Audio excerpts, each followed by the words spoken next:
नमस्कार। आज हम एक ऐसे टॉपिक पे बात करने वाले हैं जो प्रतियोगी परीक्षाओं के लिए बहुत ही ज़रूरी है। हाँ, खासकर यूपीएसएससी, जूनियर असिस्टेंट और लेखपाल जैसी परीक्षाओं के लिए। बिल्कुल। हम बात करेंगे कंप्यूटर की और हमारे पास कुछ ऐसे स्रोत हैं जिनमें वो सारे फुल फॉर्म्स और शॉर्टकट कीज हैं जो अक्सर पूछे जाते हैं। और हमारा मकसद सिर्फ लिस्ट बताना नहीं है। नहीं, बिल्कुल नहीं। हम इन टेक्निकल टर्म्स को एक कहानी की तरह समझेंगे ताकि ये आसानी से याद रह जाए। सही बात है, क्योंकि देखिए रटने से कुछ नहीं होता। जब हम चीजों के पीछे का क्यों समझ लेते हैं ना, तो वो अपने आप दिमाग में बैठ जाती है। तो चलिए सबसे बेसिक चीजों से शुरू करते हैं। सीपीयू, रैम और रोम। सीपीयू तो ठीक है, कंप्यूटर का दिमाग है, सब जानते हैं। पर ये रैम और रोम दोनों मेमोरी हैं, इनमें हमेशा कंफ्यूजन होता है। होता है, बिल्कुल होता है। इसे एक बहुत ही अच्छे उदाहरण से समझ सकते हैं। बताइए। मान लीजिए आपका किचन, जो बड़ा सा फ्रिज है ना, वो है आपका रोम, यानी रीड ओनली मेमोरी। अच्छा। जिसमें सारा सामान लंबे समय के लिए स्टोर रहता है और इसमें वो निर्देश होते हैं जो फैक्ट्री से आते हैं, जो बदलते नहीं। ठीक है। और रैम, और जब आपको कुछ पकाना होता है तो आप सामान फ्रिज से निकालकर काउंटर पर रखते हैं। वो किचन का काउंटर ही आपकी रैम है, रैंडम एक्सेस मेमोरी। अरे वाह, मतलब जिस भी चीज पर अभी काम चल रहा है वो रैम में होती है। एग्जैक्टली। और जैसे ही बिजली गई, काउंटर साफ। इसीलिए रैम को वॉलेटाइल यानी अस्थाई मेमोरी कहते हैं और रोम स्थाई है, नॉन वॉलेटाइल। ये तो बहुत अच्छे से समझ आ गया। अब स्टोरेज पर आते हैं। एचडीडी और एसएसडी। आजकल एसएसडी की बहुत बात होती है। हाँ, और होनी भी चाहिए। पुरानी हार्ड डिस्क ड्राइव मतलब एचडीडी एक रिकॉर्ड प्लेयर जैसी थी, जिसमें एक घूमने वाली डिस्क होती थी। हाँ, और एक हेड उस पर डेटा पड़ता था। उसमें मूविंग पार्ट्स थे, तो वो धीमी थी। ओके। वहीं सॉलिड स्टेट ड्राइव यानी एसएसडी में कोई मूविंग पार्ट नहीं है। वो एक बड़ी पेन ड्राइव की तरह चिप्स पर काम करती है। इसीलिए कंप्यूटर इतनी जल्दी स्टार्ट हो जाता है। सिर्फ स्टार्ट ही नहीं, जब कोई छात्र 100 पेज की पीडीएफ खोलता है या 10 ब्राउजर टैब एक साथ चलाता है ना, तब एसएसडी का असली जादू दिखता है। सही बात है। अच्छा, एक और शब्द है BIOS, basic input output system. ये क्या चीज है? बायोस को आप कंप्यूटर का मॉर्निंग अलार्म समझिए। Morning alarm? हाँ, जब आप पावर बटन दबाते हैं तो बायोस ही सबसे पहले जागता है और बाकी सब हार्डवेयर को जगाता है। मतलब कीबोर्ड, माउस, सबको। और फिर ऑपरेटिंग सिस्टम को लोड होने का रास्ता दिखाता है। ये एक फर्मवेयर है। ठीक है, तो ये तो हुई कंप्यूटर के अंदर की बातें। अब इसे बाहर की दुनिया से जोड़ते हैं। लैन, वैन, मैन। हाँ, ये नेटवर्क के साइज हैं। बहुत आसान है। कैसे? आप घर पे वाईफाई से कनेक्टेड हैं, वो आपका लैन है, लोकल एरिया नेटवर्क, एक बिल्डिंग या एक ऑफिस तक। ओके, जैसे ही आप बाहर निकले और मोबाइल डेटा ऑन किया, आप एक बहुत बड़े नेटवर्क से जुड़ गए। Wide area network, WAN। बिल्कुल। और इंटरनेट इसका सबसे बड़ा उदाहरण है। और MAN, मेट्रोपॉलिटन एरिया नेटवर्क, वो इन दोनों के बीच में हुआ। हाँ, जैसे किसी शहर में फैला हुआ केबल टीवी का नेटवर्क, वो एक मैन का उदाहरण है। लैन से बड़ा, वैन से छोटा। अब ये एकदम साफ हो गया। लेकिन इस नेटवर्क पर हर डिवाइस की एक पहचान होती है। एक होता है IP एड्रेस और एक होता है MAC एड्रेस। क्या ये कहना ठीक होगा कि IP एड्रेस घर के पते जैसा है और MAC एड्रेस पासपोर्ट नंबर जैसा? अरे वाह, ये तो इसे समझाने का सबसे अच्छा तरीका है। बिल्कुल सही। अच्छा। IP एड्रेस लॉजिकल है, वो बदल सकता है।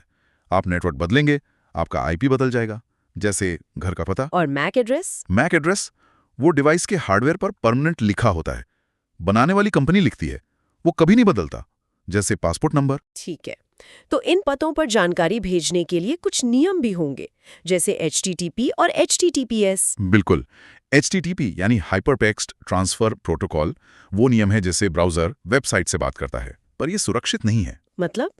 इसे ऐसे समझिए कि HTTP एक पोस्ट कार्ड भेजने जैसा है, कोई भी उसे पढ़ सकता है। अच्छा, और HTTPS? HTTPS उसी पोस्ट कार्ड को एक ताला लगे लिफाफे में भेजने जैसा है, जिसमें S का मतलब सिक्योर है। एग्जैक्टली।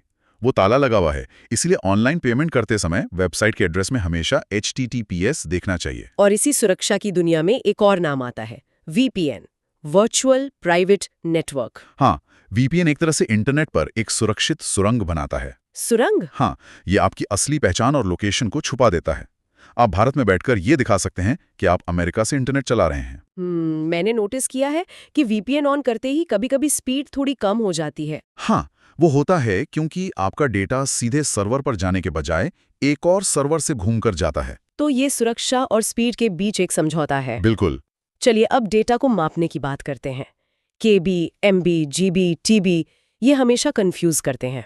इसकी शुरुआत होती है सबसे छोटी यूनिट बिट से, बाइनरी डिजिट, या तो 0 या 1। ठीक है। 8 बिट मिलकर एक बाइट बनाते हैं। एक बाइट में आप एक अक्षर जैसे A स्टोर कर सकते हैं। ओके। और अब यहां से 1024 का पहाड़ा शुरू होता है। 1024 बाइट से 1 किलोबाइट यानी KB। 1024 KB से 1 मेगाबाइट MB। हाँ, और 1024 MB से 1 गीगाबाइट GB।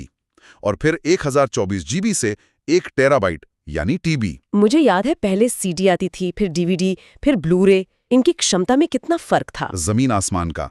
एक CD में लगभग 700 MB डेटा आता था। मुश्किल से 15-20 गाने। हाँ, फिर आई DVD जिसमें 4.7 GB तक आ जाता था, एक पूरी फिल्म। और फिर आई ब्लू-रे डिस्क जिसमें 50 GB से 100 GB तक डेटा स्टोर हो सकता है, जो आज के 4K कंटेंट के लिए जरूरी है। बिल्कुल। तो इतने सारे डेटा पर तेजी से काम करने के लिए शॉर्टकट कीज बहुत जरूरी हैं। ये तो परीक्षा के लिए सबसे काम का हिस्सा है। हाँ, कुछ तो बहुत बेसिक हैं, Ctrl+C copy, Ctrl+X cut, Ctrl+V paste. ये तो सबको पता है। मजा तो तब आता है जब एक ही शॉर्टकट अलग अलग सॉफ्टवेयर में अलग काम करता है। और परीक्षक यही सवाल पूछते हैं, जैसे Ctrl+D। हाँ, ये तो मुझे भी कंफ्यूज करता है। देखिए, अगर आप MS वर्ड में हैं और Ctrl+D दबाते हैं तो फॉन्ट डायलॉग बॉक्स खुलेगा, जहां से हम टेक्स्ट का स्टाइल वगैरह बदलते हैं। सही। लेकिन अगर आप MS पावर पॉइंट में हैं और वहां Ctrl+D दबाते हैं तो वो स्लाइड को डुप्लीकेट कर देगा, उसकी एक कॉपी बना देगा। बिल्कुल। और ये बहुत बड़ा कंफ्यूजन पॉइंट है। पावर पॉइंट में एक और कंफ्यूजन है, नई स्लाइड और नई प्रेजेंटेशन में। हाँ, और ये तो पक्का पूछा जाता है। देखिए, अगर एक बिल्कुल नई प्रेजेंटेशन फाइल बनानी है तो शॉर्टकट है Ctrl+N। N for new. ठीक है, लेकिन अगर आप उसी प्रेजेंटेशन में एक और नई स्लाइड जोड़ना चाहते हैं तो शॉर्टकट है Ctrl+M। Ctrl+M। मुझे याद है एक बार मैं पूरी रात जागकर हर स्लाइड के लिए नई फाइल बना रहा था। अरे बाप रे। अगर उस दिन Ctrl+M पता होता तो घंटों बच जाते। यही तो शॉर्टकट्स का जादू है। अच्छा, MS एक्सेल के बारे में क्या, वहां कोई खास शॉर्टकट? हाँ, एक्सेल तो पूरा नंबर्स का खेल है। एक्सेल में मेरा फेवरेट शॉर्टकट है ऑल्ट के साथ = का बटन। ऑल्ट और बराबर, इससे क्या होता है? ये ऑटो सम है। बस नंबर्स को सेलेक्ट करके नीचे वाली खाली सेल में ये दबा दीजिए, एक्सेल अपने आप सबको जोड़ देगा। अरे वाह, ये तो बहुत काम का है। और दूसरा, किसी भी सेल में आज की तारीख डालने के लिए बस कंट्रोल के साथ सेमीकोलन दबा दीजिए। कमाल है, ये छोटी छोटी चीजें कितना समय बचा सकती हैं। बहुत। तो आज हमने कंप्यूटर के बेसिक हिस्सों से लेकर नेटवर्किंग और MS ऑफिस की कुछ बहुत ही जरूरी शॉर्टकट कीज को समझा। हाँ, और ये सारी जानकारी परीक्षाओं की तैयारी के लिए एक बहुत मजबूत नींव बनाती है। और ये सिर्फ परीक्षा के लिए नहीं है ना?